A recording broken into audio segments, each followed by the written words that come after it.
Fine word, legitimate. Well, I'm legitimate. If this letter speaks, my invention thrive. I grow, I prosper. Gods, stand up for bastards.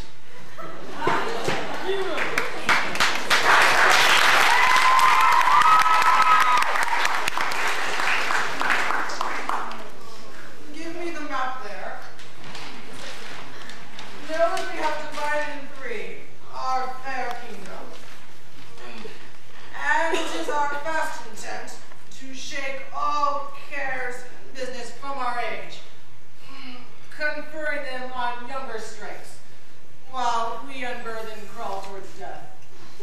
Tell me, my daughters, since now we will divest us both of rule, interest of territory, cares of state, which of you shall we say doth love us most, that we our largest bounty may extend, where nature doth with merit challenge? Gonril, our eldest born, speak first. Sir, I love you more than words can wield the matter, dearer than eyesight, space, and liberty, beyond what can be valued, rich or rare, no less than life with grace, health, beauty, honor, as much as a child loved or father found. A love that makes path poor and speech unable, beyond all manner so much. I love you. What shall Cordelia do? Love and be silent? Of all these bounds, even from this line to this, with shadowy forests and champions rich, with plenteous rivers and wide-skirted meads, we make thee lady. To thee and Albany's issue be this perpetual. Now, what say our second daughter, our dearest Regan, wife to Cornwall? Speak. Sir, I made the self-same medal that my sister is, and prize me at her work. In my true heart, I find she is my very deed of love, only she falls too short. That I profess myself an enemy to all other joys, and find I alone felicitate in your good highness's love. Then poor Cordelia, and yet not so, since I am sure that my love is more richer than my tongue. To thee and thine heredity ever remain this ample third of our fair kingdom, no less in space, validity, and pleasure than that conferred on Gonril. Now our joy, although the last not least, to whose young love the vines of France and milk and Burgundy strive to be in trust. Tell me, my daughter, what can you say to draw a third more opulent than your sisters? Speak. Nothing, my lord. Nothing. Nothing. Nothing will come of nothing. Speak again. Unhappy that I am, I cannot heave my heart into my mouth. I love you according to my bond, nor more nor less. How, Cordelia? Mend thy speech a little, lest it may mar thy fortunes. Good my lord, you have bred me, begot me, and loved me. And I return those duties back as our right fit. Love you, obey you, and most honor you. Why do my sisters' husbands if they say they love you all? Haply when I shall wed, the Lord that must take my place shall carry half my love with me, half my care and duty. Sure, I shall never marry like my sisters, to love my father all. But goes thy heart with this? Good my lord. So young, and so untender? So young, my lord, and true. Let it be so. Thy truth then be thy dower. For by the sacred radiance of the sun, the mysteries of Hecate and the night, by all the operations of the orb, from whom we do exist and cease to be, I hereby disclaim all paternal care, property, and propinquity of blood. As a stranger to my heart, hold me from this forever.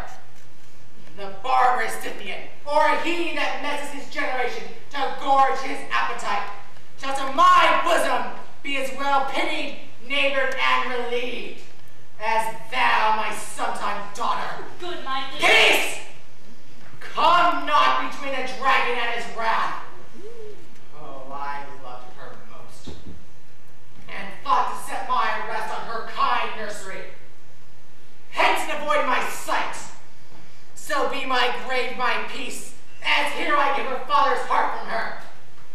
with my 2 daughters' dowers digest this third. Let pride, which she calls plainness, marry her. To you two, I invest jointly all my power, preeminence, and all the large effects that troop with majesty. Ourselves by due monthly course, with reservation of 100 nights, by you to be sustained, shall make with our abode by due terms. Only we still retain the name and all the attributes to a king, the sway, the revenue, execution of the rest, beloved be yours, which to confirm this cornet part betwixt you. What wilt thou do? Thinkst thou that duty shall have dread to speak, when power to flattery vows? To plain dishonors thou when majesty stoops to folly? Reverse thy view, and in thy best consideration check this hideous rashness. Answer my life, my judgment. Thy youngest daughter does not love thee least, nor are those empty-hearted whose low sound reverbs no hollowness. On my life no more. Oh, do kill thy decision, and the fee bestow upon thy foul disease. Revoke thy doom, or whilst I can vent clamor from my throat, I'll tell thee thou dost evil. Out of my sight. Now by Apollo. Now by Apollo, king, thou swear'st thy gods in vain. Fare thee well, king, sith thus thou wilt hear. Freedom lives hence, and banishment is here. The gods to their dear shelter take thee, maid, that justly thinks and hast most rightly said. And your large speeches may your deeds approve, that good effects may spring from words of love. Wherefore? I doth not every earthly thing cry shame upon her. Could she here deny the story that is printed in her blood? Do not live, hero. Do not ope thine eyes. For did I think thou wouldst not quickly die? Thought I thy spirits were stronger than thy shames? Myself would on rearward of approaches strike at thy life. Grieved I had but one. Should I for that at frugal nature's frame? Oh, what too much by thee? Why had I one? Why wast thou ever lovely in mine eyes? Why had I not with charitable hand taken up a beggar's issue at my gates, who smirched thus and mired with infamy might have said, no part of this is mine. This shame derives itself from an unknown womb. But mine, and mine I loved, and mine I praised, and mine I was proud on. Mine so much so that I myself was to myself not mine. Valuing of her, why she's fallen into a pit of ink, that the wide sea hath drops too few to wash her clean again, and salt too little which may season give to her foul tainted flesh. Be patient. For mine part, I am so attired in wonder I know not what to say. Oh, on my soul! My cousin is belied. Lady, were you her bedfellow last night? No, truly not. Although, until last night, I had this 12-month been her bedfellow. Confirmed, that is stronger maid which was before barred up with ribs of iron. Would 2 princes lie, and Claudio lie, who loved her so that hearing of her foulness washed it with tears? Hence from her, let her die! Lady, what man is he you are accused of? They know that to accuse me, I know none. If I know more of any man alive than that which maid modesty doth warrant, let all my sins lack mercy. Oh, mother, prove you that any man with me conversed at times of meter, that I yesternight maintained the change of words with any creature, refuse me, hate me, torture me to death. There is some strange misprison in the princes. 2 of them have the very bent of honor, and if their wisdoms be misled in this, the practice of it lives in John, the bastard, whose spirits toil in frame of villainies. I know not. If they speak the truth of her, these hands shall tear her. If they wrong her honor, the proudest of them shall well hear of it. Time hath not yet so dried this blood of mine, nor age so eat up my invention, nor fortune made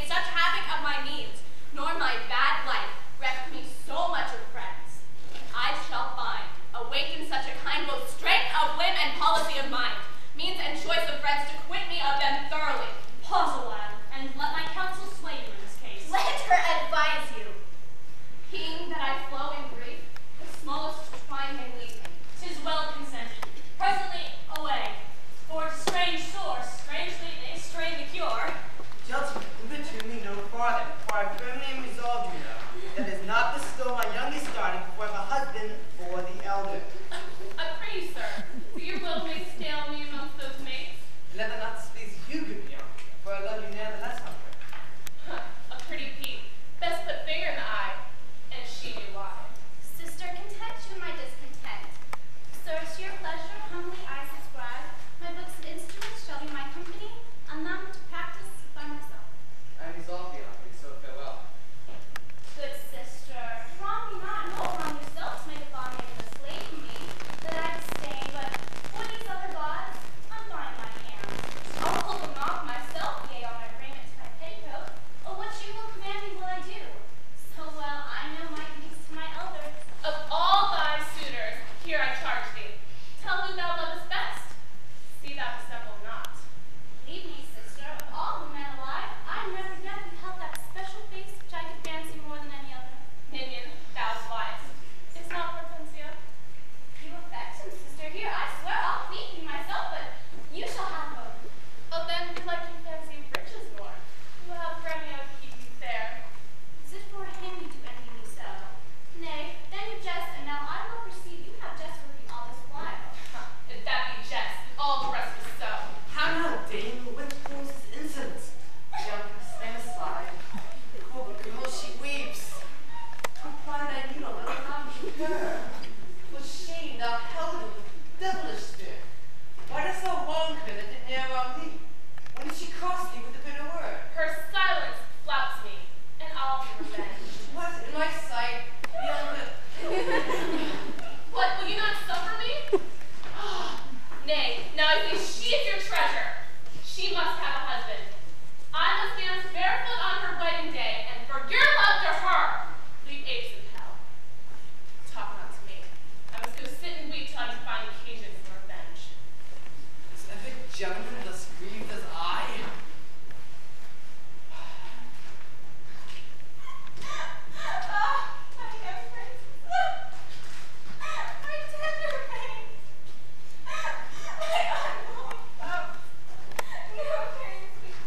If yet your gentle souls find me, and be not fixed to be perpetual, hover about me with your enemies, and hear your mother's lamentation.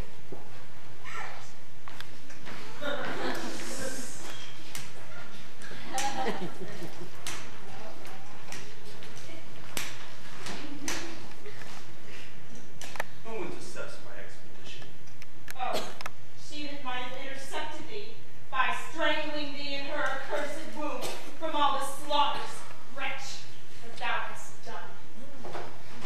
Hide thou that forehead to the golden crown, where should be graven if that rightful right, the salute of the princess of that crown, and the dire death of my two sons and brothers. Tell me, thou villain slave, where are my children?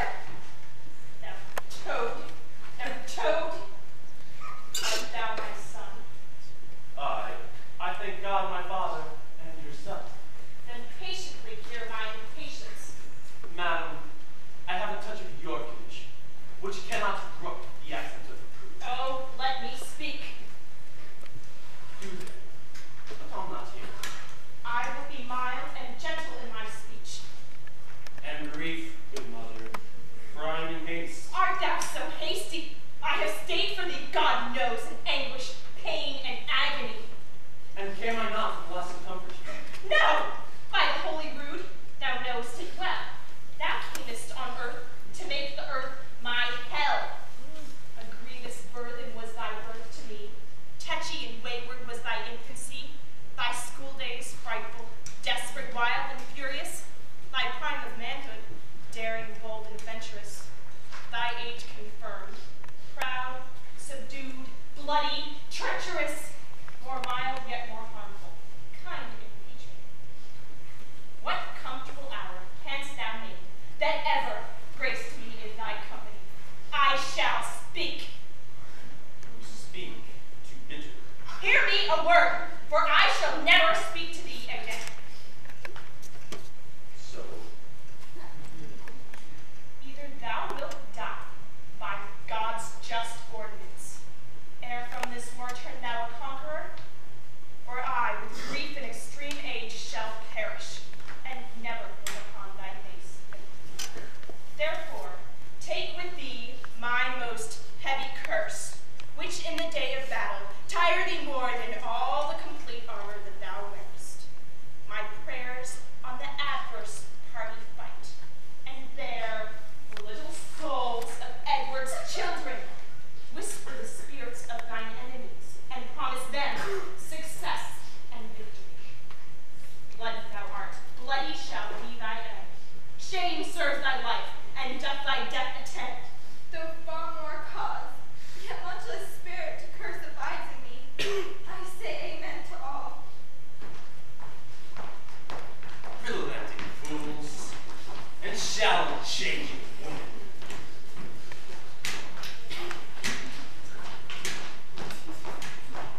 peace and sit you down.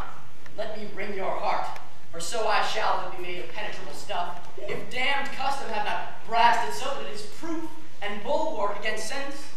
What have I done that thou darest wag thy tongue in noise so rude against me? Such an act that blurs the grace and blush of modesty, calls virtue hypocrite, takes off the rose from the fair forehead of an innocent love and sets a blister there, makes marriage vows as false as dicer's oath. Oh, such a deed as from the body of contraction plucks the very soul, heaven's face doth glow. Yea, this solidity and compound mass, with truthful visage, as against the doom is thought sick at the act. I mean, what act that roars so loud and thunders in the index? Look here, upon this picture, and on this, the counterfeit presentment of two brothers. See what a grace was seated on this brow. Hyperion's curls the front of Jove himself, and an eye like Mars to threaten and command. A station like the herald Mercury, new light upon a heaven-kissing hill. A combination and a form indeed, where every god did seem to set his seal to give the world assurance of a man. This was your husband. Look you now, what follows? Here is your husband, like a mildewed ear blasting his wholesome brother. Have you eyes? Can you on this fair mountain leave to feed and batten on this moor? Huh! Have you eyes? You cannot call it love. For your age, the heyday in the blood is tame. It's humble, and waits upon the judgment. And what judgment would step from this to this? What devil was it that thus had cozened you at Hoodman's blind? Eyes without feeling, feeling without sight, ears without hands or eyes, smelling stands off. Or, but a sickly part of one true sense could not so mope. Oh shame, where's thy blush? Rebellious health, thou canst mutine in a matron's bones. The flaming youth let virtue be as wax and let it melt in her own fire. Proclaim no shame when the compulsive ardor gives the charge, since frost itself as actively doth burn, and reason panders will. Oh, Hamlet, speak no more. Thou turnest mine eyes into my very soul, and there I see such black and green spots as will not leave their tint. Nay, but to live in the rank sweat of an esteemed bed, stewed in corruption, honeying and making love over the nasty sky. Speak to me no more. These words like daggers enter in my ears. No more, sweet Hamlet. A murderer and a villain. A slave is not 20th part the tide of your president lord. A vice of kings. A cutpurse on the empire and rule. That from a shelf the precious diamond stole and put it in his pocket. No more! A king of shreds and patches. Save me, but would your gracious figure. Alas, he's mad. Do not forget, this visitation is but to whet thy almost blunted purpose. But look, amazement on thy bonuses. Oh, step between her and her fighting soul. Conceit in weakest body, strongest works. Speak to her, Hamlet. How is it with you, lady? Alas, how is it with you, that you do bend your eye on vacancy, and with the incorporeal air do hold discourse? For at your eyes your spirits widely peep, and as the sleeping soldier in the alarm, your bedded hair, like life in excrements, starts up and stands on end. O gentle sun, upon the heat and flame of thy distemper, sprinkle cool patience. O Hamlet, thou hast cleft my heart in twain. Oh, throw away the worser part of it, and live the pure with the other half. Good night. We'll go not to mine uncle's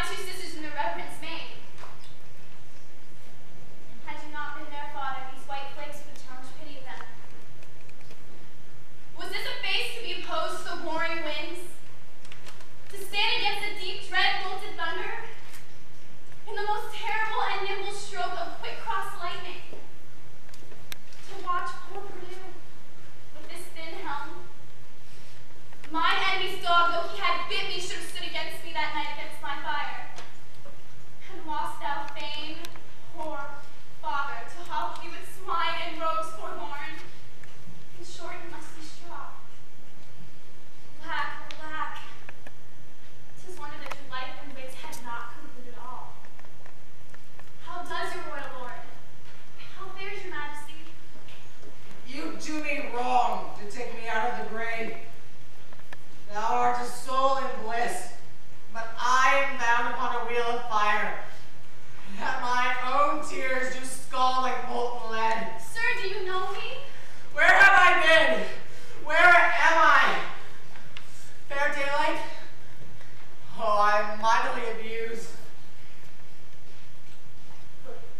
But do not laugh at me, for as I am a man, I do think this child, this lady, to be my child, Cordelia. And so I am. I am. Be thy tears wet? Oh, yes, faith, I pray, weep not. If you have poison for me, I will drink it. For I know you do not love me. Your sisters have, as I do recall, done me wrong. You have some cause they have not. No cause, no cause. You must bear with me. Pray you forget and forgive. I am old and foolish. Look in thy glass, and tell the face thou viewest. Now is the time that face should form another, whose fresh